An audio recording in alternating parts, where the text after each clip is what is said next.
We are here in East Palestine, Ohio. I'm joined right now for the first time by Krista Graves. First off, Krista, thanks so much for taking the time. We met the other day, and excited to chat with you. To kind of get things going, would love to hear, we're kind of on the outskirts of the main part of town right here.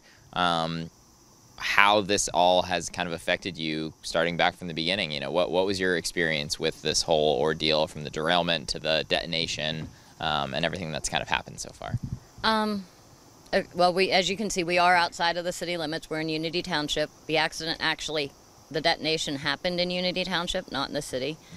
Every time they called for evacuation, they said Jimtown Road.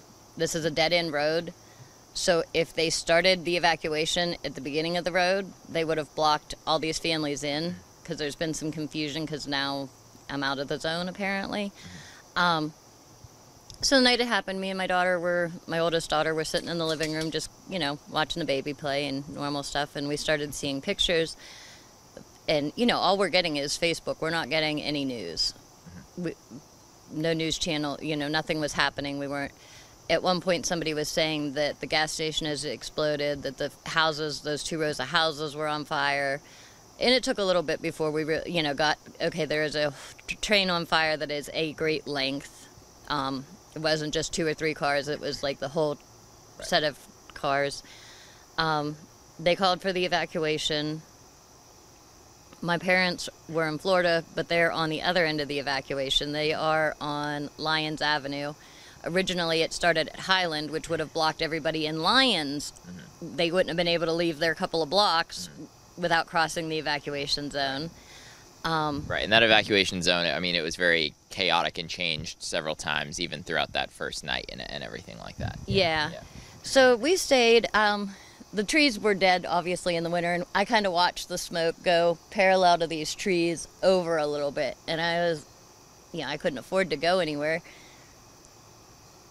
And we were on the very outer edge. I was like, we didn't know what was on fire at that time. So I was like, well, I guess we'll just stay. I told the kids, I said, if you need to go, you go. Especially my daughter with the baby, but right now, I'm okay.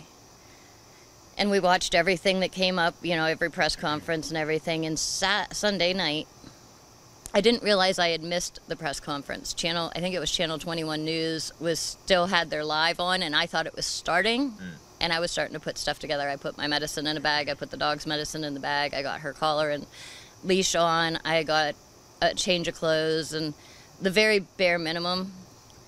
And I called the kids. I said, I think it's going to be time. I'm waiting for this press conference. I think we're going to have to evacuate since neither of you are home. What do you want out of the house? Mm-hmm. And they didn't know what, I tried to be calm, but they didn't know if I meant, what do you want because the house will no longer be here, or what do you want for the weekend? My oldest decided she was going to come back from about 10 miles away and grab some stuff for the baby, and I was like, let's not do that. And she's like, no, Mom, I'll just be a minute. I just need to get diapers and a couple of things. And I was like, I'll get them. She's like, no, I'm going to come back. And as soon as she opened the door, I got a text on my watch. It was the first time ever, because I just am behind the times. And it is a former EMT, a former firefighter who was listening to the radio, and it said, get out of EP now. Mm-hmm. I pushed her, just said, just go, call the dogs and go. I will be right behind you. And she said, but, and I said, Uncle just texted me to get out. And she knew right then, because we don't panic. Right. We don't go to the basement for tornadoes. We don't panic. So if they're telling us to go, it's time to go. So that night we went to her boyfriend's grandparents' house and slept on air mattresses in the basement.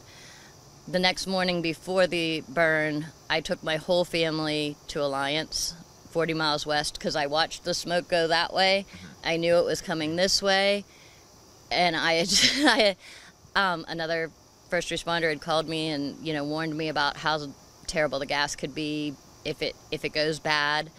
While I was evacuating, I was calling everybody I could think of that may have been right on the edge or may not have gotten the news, telling them what, this is bad, it's time to go. If you haven't gone, and And some of them were like, no, I'm just going to stay. And other ones were like, oh, okay.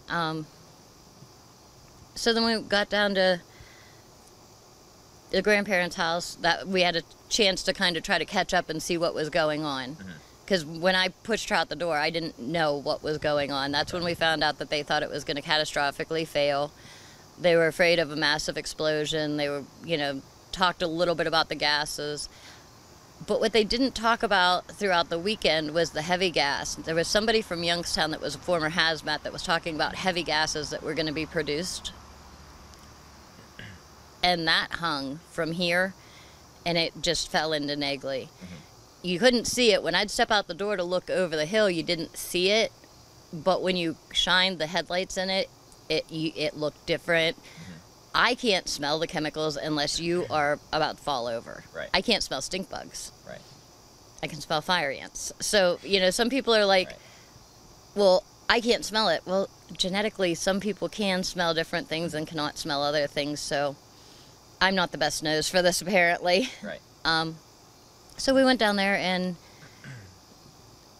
tried to call anybody else we could think of that needed to go, tried to settle in for the night. And then in the morning we went to Alliance. That was, as far west as I could think to go Right. within reason.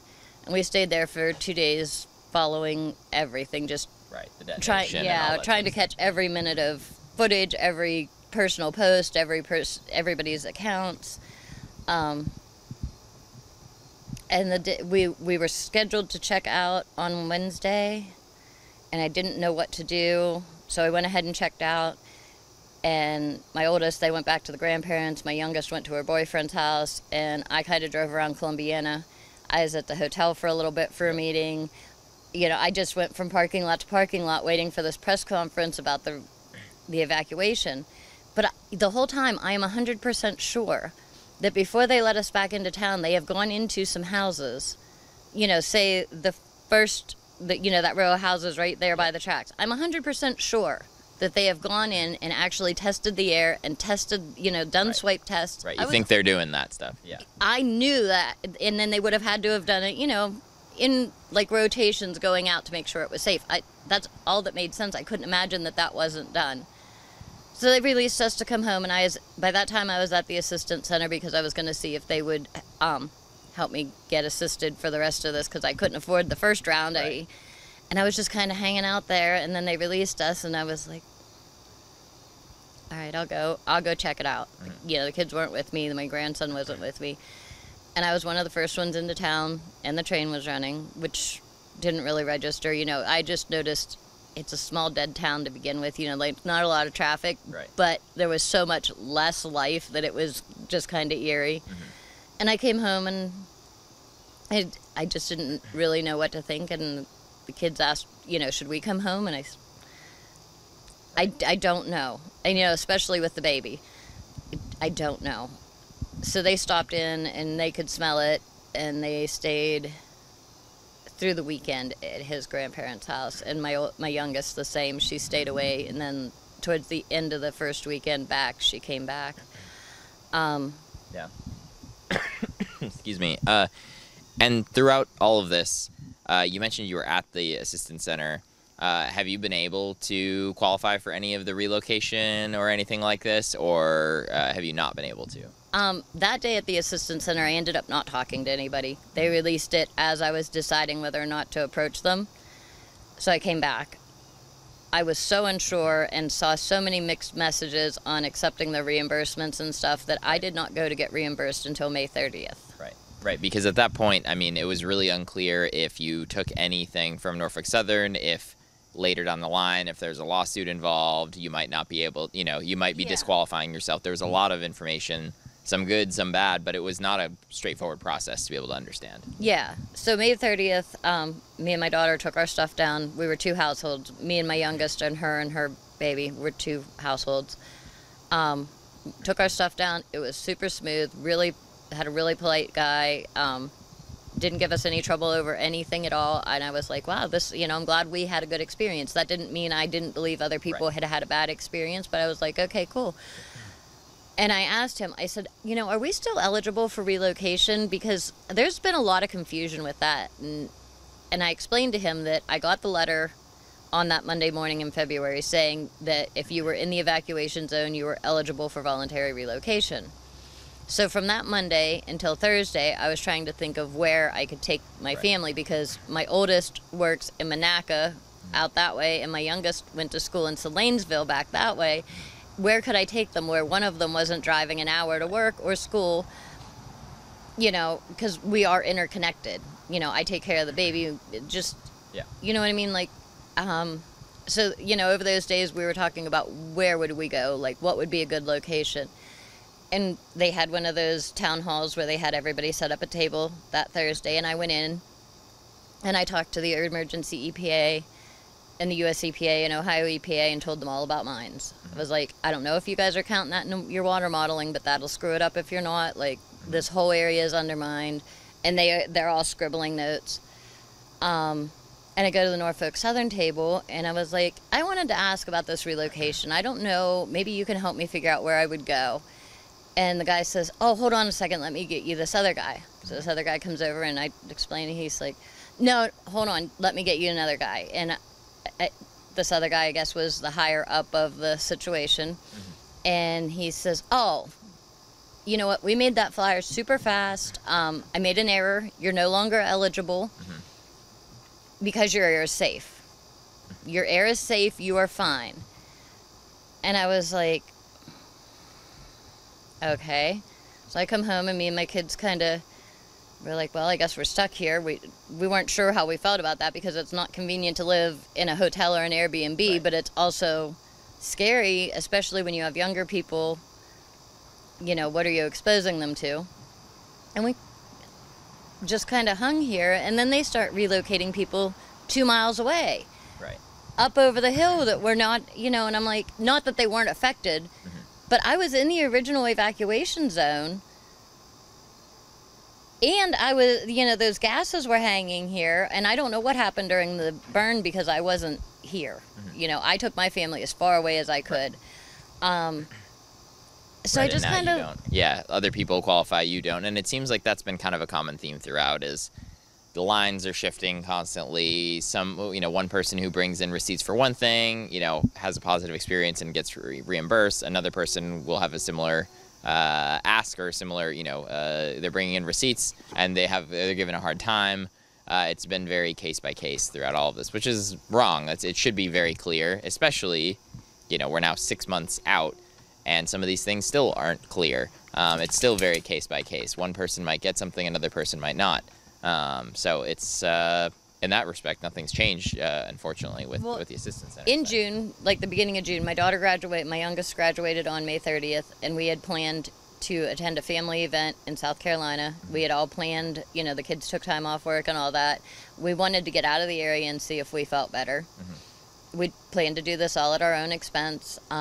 So we did that, and when we came back, everybody said, take your receipts down. You should be getting voluntary relocation. So I took my receipts down, and they wouldn't even let me pass the front desk into a cubicle to talk to somebody. I sent it back in an envelope like you would seal it to mail it. When I got it back, it's all fanned out, and all they said was, no, you're not in the zone. And I went to their big printed map, and I said, I'm right here. I am either the last house in the zone or the first house out of the zone. Like, what's make the this make difference between sense? here And they were like, they would not have a conversation with me. They would not let me go in and talk to somebody. So I just came home and I was like, well, you know, we were going to go anyway. That's okay. We did feel better when we were out. My grandson has a rash that goes up his thumb, up his arm. It's usually the worst in this area. And then it lightly trails up over his heart and around over his back. 3 doctors don't know what to do about it. That started to lighten up when we were gone. The hydrocortisone cream that he was given made it worse. Right now, it's at the most healed state that it has been. And that's not something, you know, he's had to deal with before this. No, he never had a rash like that before. You know, she took him to a doctor, and he was really concerned. It was an urgent care doctor, and the doctor, his dad said, could it be prickly heat? Could it just be heat rash? So they took his shirt off, and he had a little bit of heat rash on the other side, and the doctor said, that's heat rash. This isn't heat rash. Some people say it looks like poison ivy, except for he got it in February after the derailment, and it doesn't ooze and he doesn't itch it. Now, he might be less sensitive to those sensations, but poison ivy in February would be pretty... And lasting and through, you know, and if it was poison ivy, hydrocortisone would help it. Right. I guess I'm curious to talk to you. When we met briefly the other day, you had been doing a bunch of research into the incident that happened in Times Beach and kind of drawing some comparisons to what's going on here. I guess for folks who might not know, do you mind giving a brief overview of what happened in Times Beach and kind of some of the research you've been doing into that? Okay, this is the best I can piece together while I'm trying to figure out our life here and living our normal life. So I hope if I get something wrong, they are gracious with me, because what they went through was awful. And what I'm trying to avoid is us going through the same awful thing. From the beginning, very early on, I started hearing from dioxin experts, most of who have a hard time getting a platform because nobody wants their information to get out. And at first I thought, that's a little severe. And I heard a lot of comparisons. Stephen Lester and Lois Gibbs were here comparing this situation to Love Canal. Well, not exactly comparing, but referencing Love Canal. Other people were referencing Times Beach. Some were referencing the Afghani burn pits. Yep. I searched how to find these survivors numerous times, and just a couple weeks ago, I put on one of the documentaries for Times Beach, and I pulled a name off of that. And I looked her up, and I started talking. I'm talking to the last mayor of Times Beach. Amazing lady. Oh my goodness. Just amazing. Today's her birthday. 85. She said she doesn't know how she's doing it. But, you know, I talked to her. I talked to one of their EPA agents. The EPA agent studied 10 children who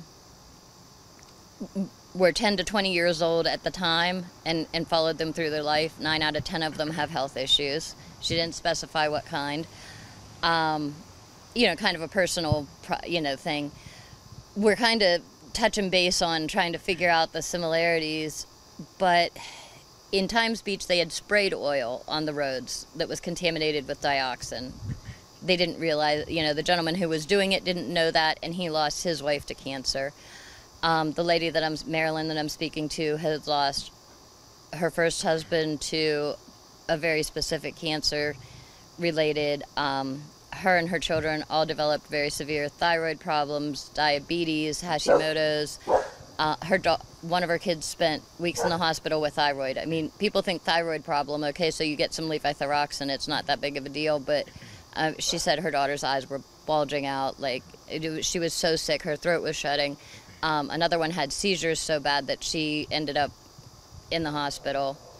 And that's where we're realizing they had long-term exposure, because they didn't know in the beginning that's what, people were just starting to get sick. Right, so they were going through spraying these roads, thinking they're doing road maintenance or something like that, not knowing that this was contaminated, that they were doing contaminated with dioxins, which you mentioned Stephen Lester and a couple others. We interviewed Stephen Lester back on the first trip here, I believe it was, and then later they come to find out what's going on as people started getting sick, right? I mean, yeah.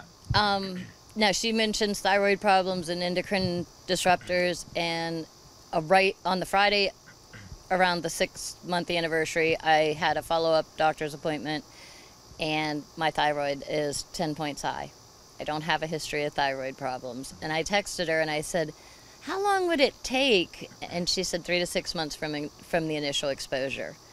So, I mean, there's no proving that, but my thyroid was okay, and now it is 10 points high. So what I'm really trying to learn and trying to understand is,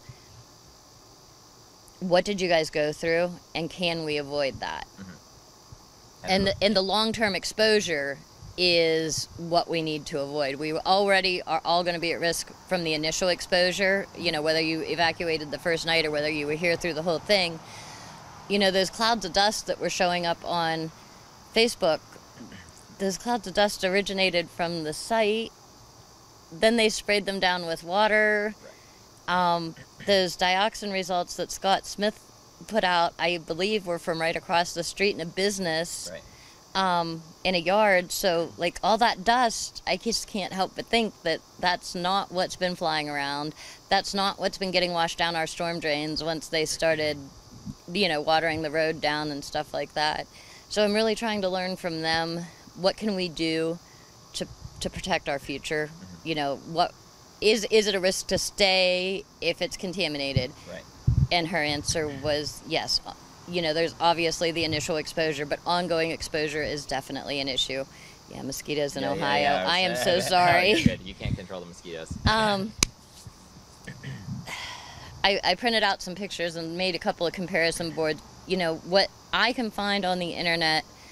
Now, this is 40 years old. It's not, the information is not easily obtainable, and even they have all their documents piled up in storage, it's not, they don't have it all set out. I found 300 parts per billion on their hottest road. What Scott Smith came up with, if you translate it from parts per trillion to parts per billion, if I understand right, is 500 parts per billion. Right. So we're higher than that. Now, people are going to say, but they had the flood. Their samples were taken before the flood. Now, I don't know if they got the levels before the flood. I don't know if they got I don't think they got the test results before the flood, but the testing started before the flood. Right, and so you're referring to a flood, and I don't know all of the details here, so just for full context, but Times Beach was located like kind of right along a river. The river flooded up and over at one point into the town, which I think was fairly common in the town at the time, for it to flood, I guess. But, I think it hadn't flooded in a long time, and Marilyn said, the EPA agent said, this town can't flood. They were afraid it was going to take everything further. Right.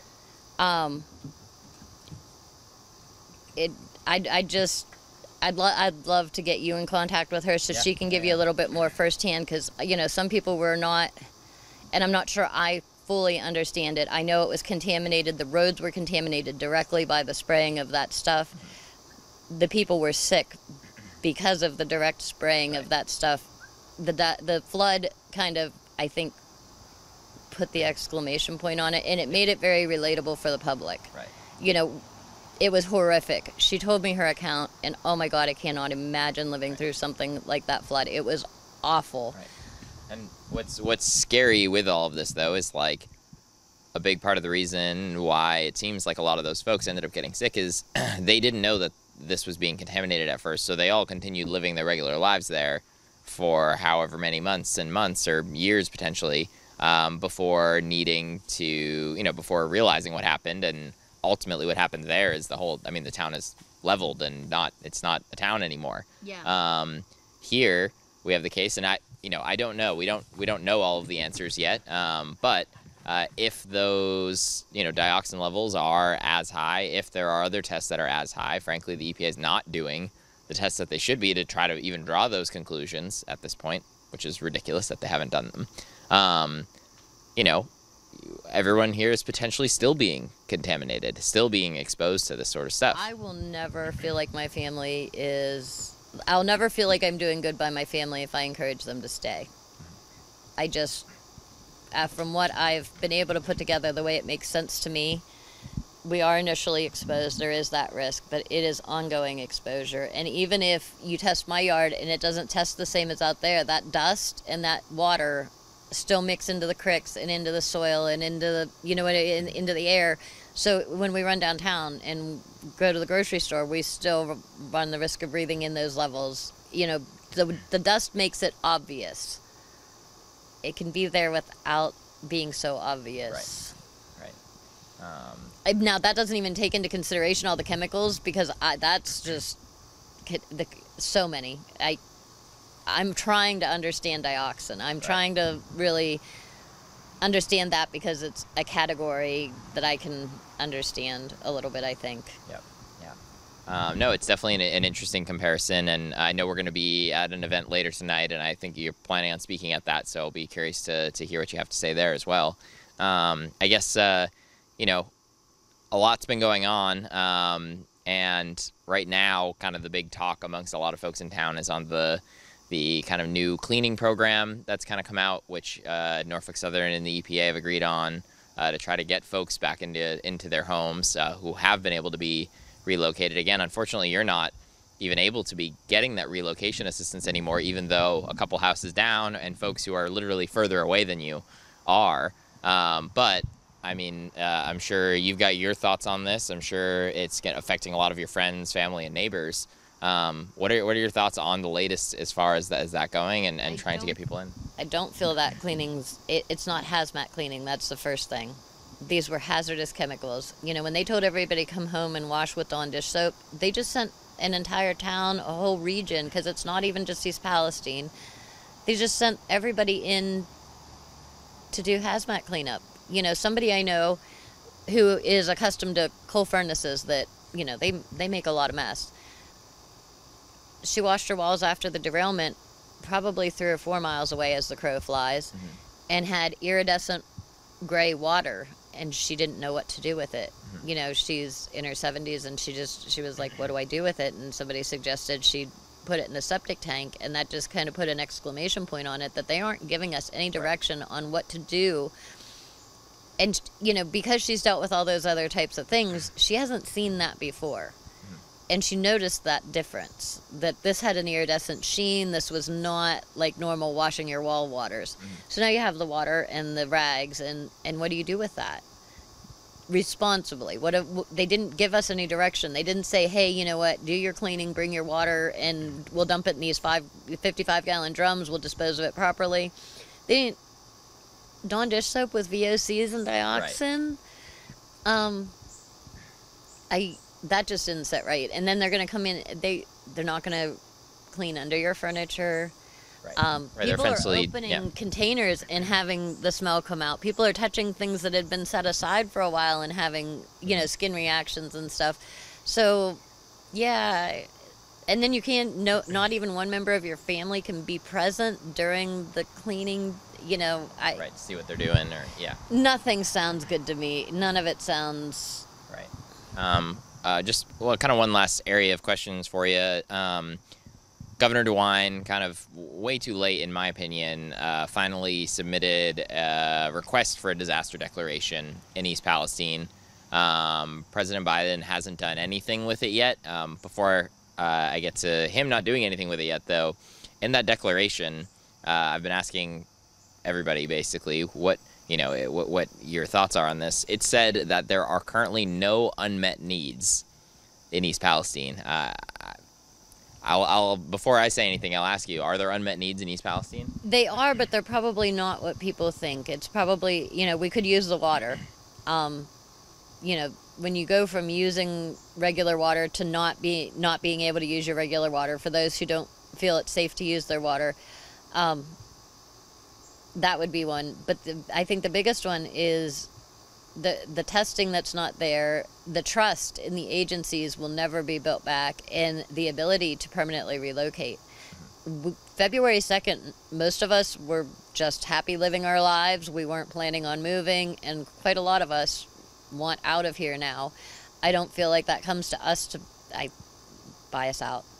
Buy us out in a way that allows us to get what we have somewhere else. As far away, you know, when it come to temporary relocation, I don't feel any safer in Columbiana or Chippewa. You know, when I listened to the people who were talking out, they said 150, 200 miles away. That I don't send me to, you know, that doesn't work, and that doesn't work with people having jobs. I think the biggest unmet need is the answer to our questions, a real one that we can have some confidence in. And the ability to permanently relocate. Right. And the permanent relocation is like the fact that 6 months later, it's not possible for people to do that, basically. Sure, it's possible if you have the money, but most people are in a situation where it's like, you're going to have a hard time selling your house right now. You're not going to be able to get another mortgage while you currently have the mortgage you have right now.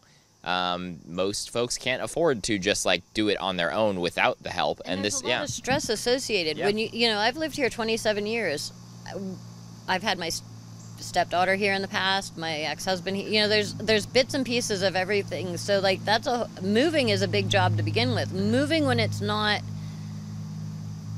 at your not a choice. I mean, I know people are going to look at it and say, well, you don't have to go. Well, I personally feel to be a responsible person for my family, I do have to go.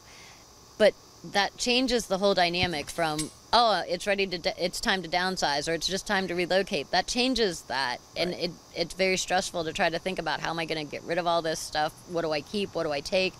Right. When I did talk to Marilyn, one of the first things she said to me was, go as far away as you can, as fast as you can, and be very careful what you take. And that has stuck with me. You know, there are people who want to stay, and that's okay. I want them to have access to well-rounded information. Have you ever been to a doctor or hospital and they can't prescribe you a certain medication because it's not in their formulary? And it's a whole big red tape process? Right. I'm thinking that the EPA does not have tests ready for this kind of disaster, because it's kind of the first of its kind. But it's going to take years and years and years to develop and approve those. This is just what I'm thinking. So if they start taking the independent experts with some integrity and like acting like it matters, that would start to help. And I feel like everybody has a right to process that information and make an opinion. But when the officials are all telling you it's Right. not real, unless you've come into a situation that kind of rocked your faith in those situations, you're like, no, the government has my Right. best interest at heart. And I'm really concerned for people who are not concerned. People who are maybe not panicked, maybe aren't sure they need to leave, but they're watching it. Those ones don't, but I'm really worried for people who just don't think there's going to be any problem ever. I'm worried for their families. Right. Yeah. No, it's again, the fact that no unmet needs Yeah. makes no sense. I don't know Again, where kind of the hard governor's to looking. pinpoint Right. what that, like people would say, like, do you need food drives? Well, I mean, that helps. I mean, no, but there are that's some not clear really- things. I mean, testing is a clear unmet need. Water is a clear unmet need. I And could the go ability on, to but relocate. and the ability to relocate is probably the biggest one. Yeah. Yeah.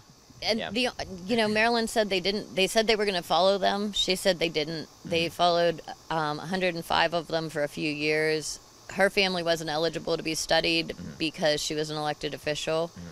And I worry about that happening to us. There's all this talk about medical monitoring and following us. The biggest problems don't start to come out until 10 years, 10, 20 years down the road is when the cancers are Yeah. really becoming an issue. And that, people who have rashes now that doesn't mean they will be the ones or will not be the ones Right.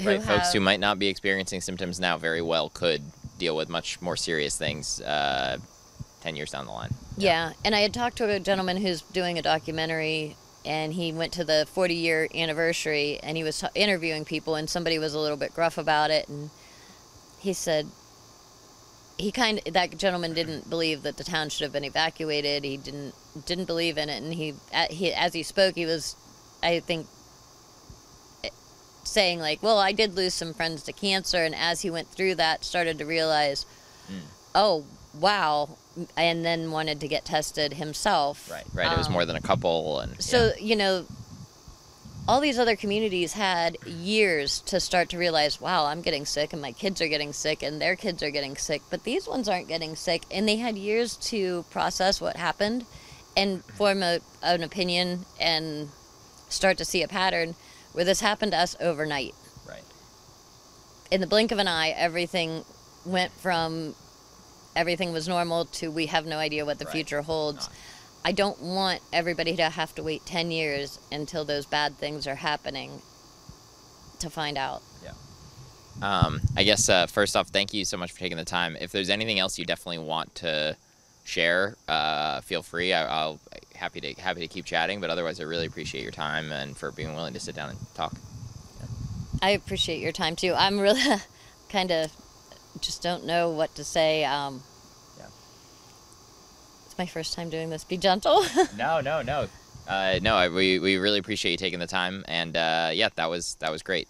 Thank you so much, and we'll look forward to seeing you later at the event as well. All right.